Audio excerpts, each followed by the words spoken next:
Механизм отложенных налоговых платежей в рамках государственно-частного партнерства поможет реализовать важнейшие инфраструктурные проекты на Дальнем Востоке и в Арктике.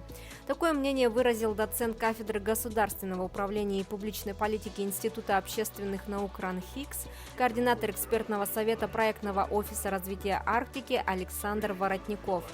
Суть данного механизма заключается в обеспечении возмещения расходов инвестора через специальные фонды, пополняемые за счет налоговых поступлений от доходов созданных и введенных в эксплуатацию инфраструктурных объектов. Он добавил, что механизм отложенных налоговых платежей обычно используют при реализации проектов комплексного развития территорий, связанных с масштабным промышленным строительством, транспорта, здравоохранения, образования и экологии. Напомним, в конце прошлого года глава Минвостокразвития Алексей Чекунков анонсировал запуск нового механизма ГЧП на Дальнем Востоке и в Арктике. По оценке ведомства, это позволит в ближайшие 5 лет создать новые объекты на 500 миллиардов рублей. Дирекцию по строительству Ленского моста создадут в правительстве Якутии. В настоящее время проводятся работы, связанные с процедурными мероприятиями по регистрации и утверждению устава организации. Что касается хода работ в рамках подготовительного этапа строительства моста, то, по словам представителя производственной фирмы ВИС, будут обустроены 4 строительные площадки – 2 на правом и 2 на левом берегу Лены.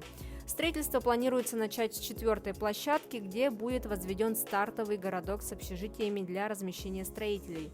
Дорожная техника будет переброшена с объекта в Хабаровске. Технику по сооружению островков, плавсредства, буровые гидропогружатели компания намерена закупить по лизингу или арендовать.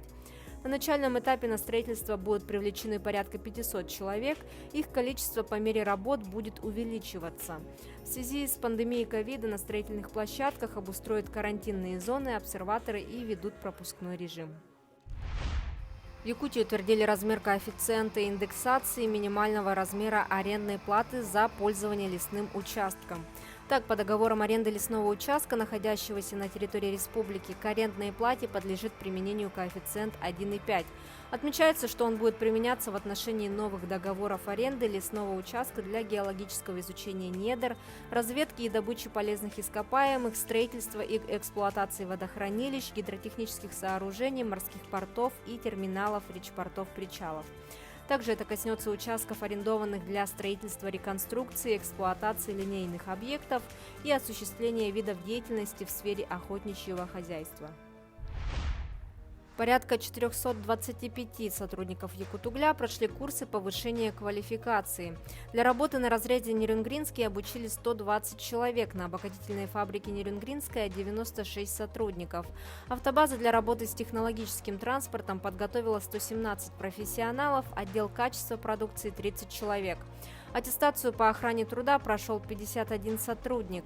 Как сообщили в пресс-службе компании, наиболее востребованными профессиями для обучения являются машинист экскаватора, машинист бульдозера, водитель БелАЗа, машинист установок обогащения и брикетирования, слесарь и электрослесарь по обслуживанию и ремонту оборудования, пробоотборщик и лаборант химического анализа.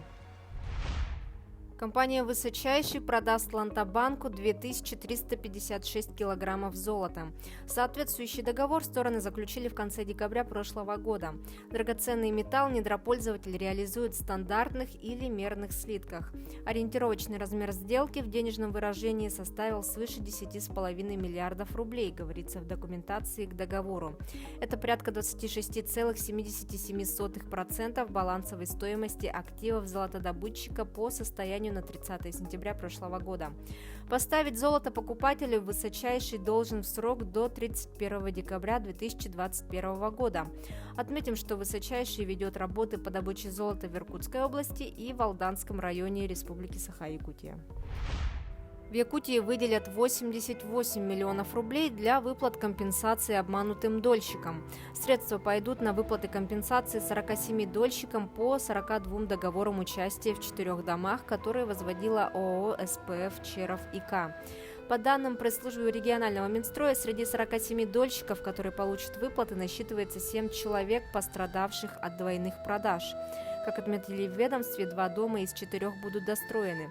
Функции застройщика будут переданы Республиканскому фонду защиты прав дольщиков. Это были новости экономики на Якутия 24. Выпуск подготовила Нюргуяна Иванова.